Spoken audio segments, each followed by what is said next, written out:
నమస్తే, welcome to special focus. Jaganmohan Reddy న్యాయ వ్యవస్థను లొంగ తీసుకునే ప్రయత్నం చేస్తున్నారా? జడ్జిలకు ఏదైతే ప్రలోభాలతో కూడినటువంటి తాయిలాలు అందించే ప్రయత్నం చేయబోతున్నారా? గతంలో చూసుకుంటే టీటీడీ బోర్డుకు సంబంధించి సభ్యులను వేస్తాం, మీ ప్రతినిధులు ఉంటే మాకు తెలియపరచండి అంటూ కూడా లేఖ రాసినటువంటి పరిస్థితి సాక్షాత్తు సీజేకి. మరలా ప్రస్తుతం చూస్తే 2 కోట్ల రూపాయల విలువైనటువంటి వాచ్ను న్యాయమూర్తికి పంపించినట్టు కూడా కలకలం రేపుతున్నటువంటి సబ్జెక్టు. అంటే అధికారం తన చేతిలో ఉంది, ఇక అల్టిమేట్గా న్యాయ వ్యవస్థ కూడా తన చేతిలో ఉంటే ఇక తనకు తిరిగేలేదనేటటువంటి పరిస్థితి. ఎందుకు న్యాయ వ్యవస్థను కూడా ఇలాంటి దౌర్భాగ్య పరిస్థితికి లోన్ చేసే ప్రయత్నాలు జగన్మోహన్ రెడ్డి చేస్తున్నారనేటటువంటి వాదన గ్రౌండ్ లెవెల్లో ఉన్నటువంటి ప్రజలకు కూడా పెద్ద ఎత్తున కూడా చర్చ జరుగుతున్నటువంటి పరిస్థితి ఉంది. మనతో ఉన్నారు హైకోర్టు సీనియర్ అడ్వకేట్, సామాజిక ఉద్యమకారిణి రజనీ గారు మనతో ఉన్నారు. అసలు ఈ న్యాయ వ్యవస్థను ఈ విధంగా ప్రలోభాలకు గురి చేయడం ఏ మేరకు కరెక్ట్ అనేది, ఈ యొక్క ఆరోపణలకు సంబంధించి చర్చకు సంబంధించి ఏం చెబుతారు తెలుసుకుందాం. మేడం చెప్పండి, ప్రస్తుతం రాష్ట్రంలో ఇదే హాట్ టాపిక్. జగన్మోహన్ రెడ్డి న్యాయ వ్యవస్థకు ఈ విధమైనటువంటి తాయిలాలు ఇవ్వచ్చు. గతంలో టీటీడీ ఆఫర్ కావచ్చు, సభ్యులు ఇప్పుడు 2 కోట్ల రూపాయల వాచ్ అయినటువంటి విమర్శలు కావచ్చు, ఏం చెప్తారు? ముఖ్యంగా ఈ తాయిలాలు ఇచ్చే అలవాటు అది ఇప్పటికిప్పుడు వచ్చింది కాదండి. ఏదైతే పాపం ఆయన జాంగ్ జికిడి ఫ్రెండ్ గాలి జనార్దన్ రెడ్డి గారి దగ్గర నుంచి, ఇది బళ్ళారి మైన్స్ దగ్గర నుంచి జడ్జిని 100 కోట్లు పెట్టి కొందామా 200 కోట్లకి బేరం ఆడదామా అనే ఒక స్కాములో ఇద్దరు నిష్ణాతులు. ఒకడు ఏమీ లేని స్థాయి నుంచి బంగారు బాత్రూములు కట్టుకునే స్థాయికి, ఈయన మన సొమ్ముతో 450 కోట్లతో ఇల్లు కట్టుకునే స్థాయి. అదే రకంగా 43,000 కోట్లు స్కామ్. వీటన్నిటికంటే మించి ఎక్కడైనా తప్పించుకున్నారు కానీ ఒక జడ్జి దగ్గర దొరికిపోతున్నారు.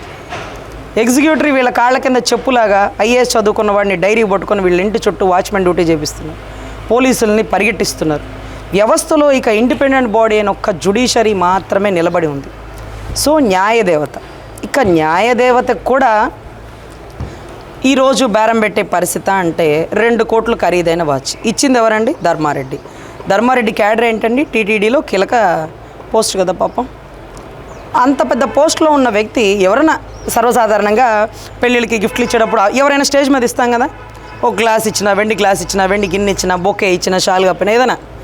పాపం ఈయన జడ్జి గారు దిగి వస్తుండగా గబగబా ఇతను ఏదైతే ధర్మారెడ్డి గారు లేకపోతే వేమూరి ప్రభాకర్ రెడ్డి గారు వీళ్ళిద్దరూ వస్తుంటే అతను రాజ్యసభ సభ్యుడు కదా అనుకుంటూ చెప్పండి అంటే పాపం మన ధర్మారెడ్డి గారు బ్యాగ్లోంచి బంగారపు వాచ్ తీసి డైమండ్స్తో పొదగబడిన బంగారు వాచ్ని బయటికి తీసి చూపించారు. ఏంటిది? What non sense, get out అని పంపించి అందరూ అంటారు బయటికి ఎందుకు చెప్పలేదు అని. ఎవరు చెప్తారు? ఎందుకు చెప్తారు? ఎందుకంటే ఎన్నో జడ్జిమెంట్లు ఇచ్చే జడ్జిలు నిరభ్యంతరంగా నిష్పక్షపాతంగా జడ్జిమెంట్ ఇచ్చినప్పుడు వాళ్ళకి ఎన్నో ఆఫర్లు వస్తాయి, అవన్నీ తిరస్కరిస్తారు. నాకు ఇన్ని ఆఫర్లు వచ్చినాయి, నేను తిరస్కరించాను అని వాళ్ళు చెప్పకూడదు. కానీ ఎవరికి కంప్లైంట్ చేయాలి? ఆ బ్యాగ్ తీసి ఎవరికి కంప్లైంట్ చేయాలి అంటే కేవలం వాళ్ళ పైన ఉండే అథారిటీకి మాత్రమే కంప్లైంట్ చేయాలి. సో ఏదైతే 2 కోట్లు విలువైన వాచ్ ఇచ్చినప్పుడు non sense, what is this, get out అని చెప్పి కంప్లైంట్ రేస్ చేసి సుప్రీంకోర్టు లెవెల్కి ఏదైతే జడ్జి గారికి వీళ్ళకి సంబంధించిన డిపార్ట్మెంట్ వాళ్ళకి ఇన్ఫామ్ చేశారు. అప్పట్లోనే అది 21 అండి. 21 మీరు గమనిస్తే ఆయన ముఖ్యమంత్రి అయ్యాక రాజధాని ఇష్యూ కీలకంగా జరుగుతున్నప్పుడు 5 కోట్లతో ముకుల్ రోహిత్ అడ్వకేట్ని ఆంధ్రాలోకి దించుతున్నప్పుడు హైకోర్టుకి బహుశా ఆ తరుణాలు అయి ఉంటాయి. అందులోనూ పెళ్ళి ఎక్కడండి? ఉత్తరాంధ్రలో. జడ్జి గారు ఉత్తరాంధ్ర జడ్జి గారు ఏమో పాపం. అయితే ఉత్తరాంధ్రలో బంపర్ ఆఫర్లు కూడా ఇస్తారండి. 2 కోట్లు వాచ్తో అయిపోదండి. నీకు అక్కడ సైట్లు ఇస్తాను, ఇక్కడ సైట్లు ఇస్తాను, ఎగ్జిక్యూటివ్ క్యాపిటల్ ఇది మీరు ఇచ్చే తీర్పు మీద ఆధారపడి ఉందంటే తాటింది అనేవాడు ఉంటే తలంది అనేవాడు ఉంటాడు. ఒకవేళ హైకోర్టు జడ్జిని కొనేసి తీర్పు ఇచ్చారే అనుకోండి, సుప్రీంకోర్టు జడ్జి లేడా? అంటే అందరు జడ్జిలు వీళ్ళు చిల్లరేస్తే పడిపోతారు అనుకుంటున్నారా? నిజాయితీగా నిష్పక్షపాతంగా ఇందిరాగాంధీ వర్సెస్ రాజనారాయణ అని 1975 ఎమర్జెన్సీ కేసుకు సంబంధించి అలహాబాద్ హైకోర్టులో ఒక జడ్జి గారు ఒక జడ్జిమెంట్ ఇచ్చారు. ఇస్తే సుప్రీంకోర్టు దానికి సంబంధించి అప్పుడు ఎవరైతే ఇందిరాగాంధీ అన్నారు, నేను నెహ్రూ గారి కూతురుని తెలుసా, నీకు ఎంత కావాలి అంటూ బేరాలాడుతున్న తరుణంలో ఒక జడ్జిని కొనగలిగే స్థాయి నీది కాదు అంటూ అద్భుతమైన జడ్జిమెంట్ ఇచ్చి రాజనారాయణ గారికి ఫేవర్గా మంచిగా వచ్చింది. అంటే నిజాయితీ గల జడ్జిలు 100లో 90% ఉంటారండి. ఈ గాలి జనార్దన్ రెడ్డి గారు ఎవరైతే 100 కోట్లు ఆఫర్ చేసిన జడ్జి కూడా నిజాయితీ పరుడే. కానీ ప్రతి ఓడు ఒక సున్నాకు పడిపోతాడంటారు చూడండి. ఈ 0 దాటి 1 కోటి నుంచి 100 కోట్లకి వెళ్ళిపోతే పాపం ప్రలోభాలకి లోనయ్యారండి. అసలు అలాంటి ప్రలోభాలు పెట్టకూడదు. జడ్జిలను ఎవరు కలవరు, ఎవరిని జడ్జిలు కలవడానికి వీల్లేదు. కొన్ని రిస్ట్రిక్షన్స్లో ఉంటారండి జడ్జి బంగ్లా కానీ జడ్జి గారి నివాసం కానీ. మరి ఈ జడ్జిలందరూ ఎట్టకేలకు వచ్చే ప్రదేశం ఏంటి అంటే మా వెంకటేశ్వర గుడి అండి బాబు. తిరుమల తిరుపతి దేవస్థానానికి రాని జడ్జి లేడండి. అంటే జడ్జి దేవుడితో సమానం అని మీ లార్డ్ అని మేము ఎలా సంపాదిస్తామో ఆ దేవుడి దగ్గరికే వెళ్ళి వాళ్ళ బాధలు చెప్పుకుంటారు. రాష్ట్ర భవిష్యత్తుకి రాజ్యాంగాన్ని కాపాడడం కోసం మాకు ధైర్యాన్ని ఇవ్వు నాయనా అని వేడుకుంటారు. అటువంటి అడ్డా అయినటువంటి తిరుపతి గడ్డలో ఈ ధర్మారెడ్డి గారిని కూర్చోబెట్టి ఏది మన అసిస్టెంట్ ఈవోనా ఆయన క్యాడర్ కొత్తగా సృష్టించిన పోస్టులు అండి ఇవన్నీ, కొత్తగా సృష్టించిన పోస్టులు. సో ఆ పోస్టులలో వచ్చిన ప్రతి ఒక్కరికి ప్రసాదం ఇస్తారా, అక్షంతలు ఇస్తారా అని ఎదురు చూసే వాళ్ళకి బంగారు పద్మావతమ్మలు, బంగారు వెంకటేశ్వర స్వాములు ఇవన్నీ ఇస్తారు. బంగారం లేక ఎక్కడి దాకా వచ్చారా?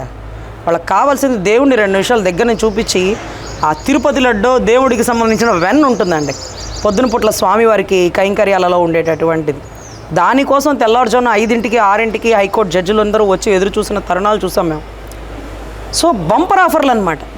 అంటే మా జడ్జిని కొనేసి మా రాజధాని మా కాకుండా చేసేసి వైజాగ్కి తీసుకెళ్ళిపోదాం అనుకున్నావా? నువ్వు సంచిలో పెట్టుకునే వస్తువు అనుకున్నావా? నిన్ను మొత్తం మడిచి పక్కన పెట్టగల సమర్థత గల రాజధాని గుర్తుపెట్టుకోండి. సో ఖచ్చితంగా జడ్జిల్ని డబ్బులతో కొనలేని పరిస్థితి. రాజధాని పట్ల నిజాయితీగా ప్రవర్తిస్తున్నటువంటి జడ్జిలు, అమరావతి రైతులు నమ్ముకుంది న్యాయదేవతని, గౌతమ బుద్ధుడిని. అమరావతి అంటే దేవతల రాజధాని. సో ఖచ్చితంగా ఇలాంటి జడ్జిలు ఉన్నంత వరకు న్యాయస్థానాల మీద నమ్మకం కలిగి ఉంటామండి. 2 కోట్లు వాచ్ కాదు, 20 కోట్లు ఇస్తానన్నా, 200 కోట్లు ఇస్తానన్నా తలవంచకుండా మా అమరావతిని కాపాడినటువంటి జడ్జిలకి పాదాభివందనాలు. Thank you madam.